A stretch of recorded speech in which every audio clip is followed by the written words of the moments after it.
السلام علیکم۔ امید کرتا ہوں کہ تمام دوست خیریت سے ہوں گے۔ تو آج کی ویڈیو جو ہے میری ان عورتوں کے لیے ہے جو کہ بیوہ ہیں اور جو کسی قسم کی کوئی مالی امداد بھی نہیں وصول کر رہی۔ ان کے لیے خوشخبری ہے کہ وزیر اعلیٰ مریم نواز نے ایک بہت ہی اچھا انیشیٹو لیا ہے جو کہ صرف اور صرف بیواؤں کے لیے ہے، اور اگر بیواؤں کے بچے ہیں تو ان کے بچوں کے لیے ہے۔ تو اس کا اپلائی کرنے کا کیا طریقہ کار ہے، اس کو کیسے اپلائی کر سکتے ہیں، اور کون لوگ اس کے لیے اہل ہیں، ایلیجیبلٹی کا کیا طریقہ کار ہے، یہ ساری باتیں میں آج آپ کو اس ویڈیو میں بتاؤں گا۔ اگر آپ کو میری ویڈیو اچھی لگے تو لائک اور سبسکرائب ضرور کیجیے گا۔ تو چلتے ہیں سب سے پہلے جو ہے اپنے ولاگ کی جانب اور دیکھتے ہیں کہ اس رحمت کارڈ پہ اپلائی کیسے ہوتا ہے۔ تو سب سے پہلے آپ نے جانا ہے گوگل پہ جب جسٹ آپ نے لکھنا ہے rahmatcard.punjab.gov.pk۔ جیسے آپ یہ لکھیں گے تو آپ کے سامنے ایک جو ہے اس طرح کا ایک ڈیش بورڈ اوپن ہو جائے گا۔ آپ کو میں شروع سے اس طرح کا ایک ڈیش بورڈ اوپن ہوگا۔ آپ نے اس ڈیش بورڈ پہ کیا کرنا ہے، ساری ڈیٹیل جو ہے اس کے فرسٹ ایڈ پہ لکھی ہوئی ہے کہ وزیر اعلیٰ پنجاب پہنچا رہی ہیں مستحق بیوہ اور بے سہارا یتیم بچوں کا ان کا حق۔ وزیر اعلیٰ پنجاب کی جانب سے 50,000 خاندانوں کو مالی امداد کے لیے وزیر اعلیٰ پنجاب رحمت کارڈ کا اجرا ہو چکا ہے۔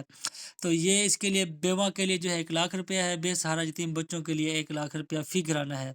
تو آپ اس میں اپلائی کیسے کر سکتے ہیں اور کون سا لوگ اپلائی کر سکتے ہیں، اہلیت کا معیار کیا ہے، وہ تمام باتیں اس ایڈ میں لکھی ہوئی ہیں۔ اہلیت کا معیار سب سے پہلے ہم جان لیتے ہیں، کم آمدنی والے گھرانے سے تعلق ہو۔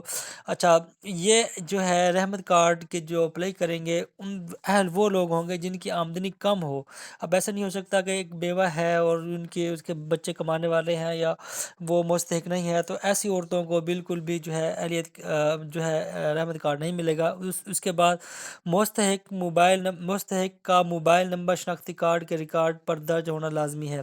اور سب سے دوسری بات جو اہم وہ یہ ہے کہ مستحق جو بی اپلائی کرے گی اس کے پاس اپنا ایک موبائل نمبر ہونا چاہیے جو کہ اسی کے نام پر اس کے I D card per register ہونا چاہیے۔ اگر ایک بیوہ ہے، اس کا جو ہے نادرہ میں ریکارڈ بھی بیوگی والا بنا ہوا ہے مگر اس کے نام پر رجسٹر سم نہیں ہے، تو وہ ایسی عورتیں بھی اہل نہیں ہوں گی۔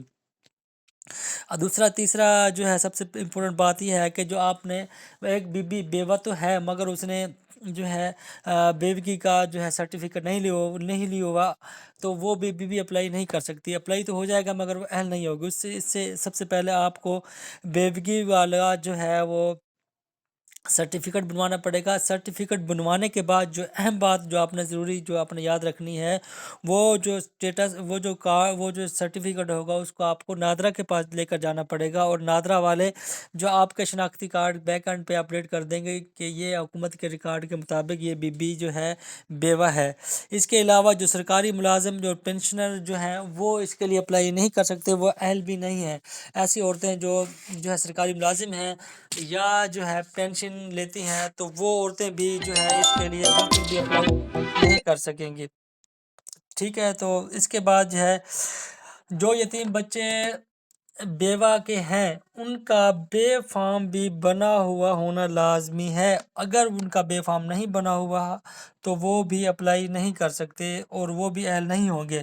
اور سب سے آخری بات، سب سے امپورٹنٹ بات جو اس بیوہ کے کارڈ میں ہے وہ یہ ہے کہ پنجاب کا مستقل رہائشی ہونا لازمی ہے۔ اگر کوئی بی جو ہے اپلائی کرتی ہے اور وہ پنجاب کی مستقل رہائشی نہیں ہے، اس کے آئی ڈی کارڈ پہ پنجاب کا جو ہے ایڈریس نہیں لکھا ہوا، تو وہ ایسی عورتیں جو ہے بالکل بھی اہل نہیں ہوں گی۔ اور سب سے جو امپورٹنٹ بات وہ یہ ہے کہ جو ماہ رمضان میں سروے ہوئے تھے پی ایس سی آر کے، وہ پی ایس سی آر کے سروے میں جو ہے سروے بھی ان کا ہونا لازمی ہے، اور مستحقین کا جو انتخاب ہوگا پی ایس سی آر کے سروے سے ہی ہوگا۔ آپ کی جو ہے آمدنی کتنی ہے، آپ جو ہے سالانہ کتنے پیسے کما رہے ہیں، وہ تمام باتیں جو ڈیٹا کلیکٹ کیا جائے گا وہ آپ کا پی ایس سی آر کے جو سروے ہوا ہے وہاں سے کلیکٹ کیا جائے گا۔ تو لہٰذا یہ تمام باتیں جو ہے آپ نے جو ہے زیر غور رکھنی ہے اور ان باتوں کا خیال رکھنا ہے، اور اس کے بعد ہی اپلائی کروانا ہے۔ اگر آپ نیکسٹ ویڈیو میں آپ کو یہ بتاؤں گا کہ آپ نے اپلائی کیسے کرنا ہے، رجسٹر کیسے ہونا ہے، اور جو ہے اگر رجسٹر ہونے کے بعد جو ہے اپنا سٹیٹس کیسے چیک کرنا ہے، وہ تمام باتیں میں آپ کو نیکسٹ ویڈیو میں بتاؤں گا۔ اگر آپ کو میری ویڈیو اچھی لگے تو لائک اور اس کو سبسکرائب ضرور کیجیے گا۔ اللہ حافظ۔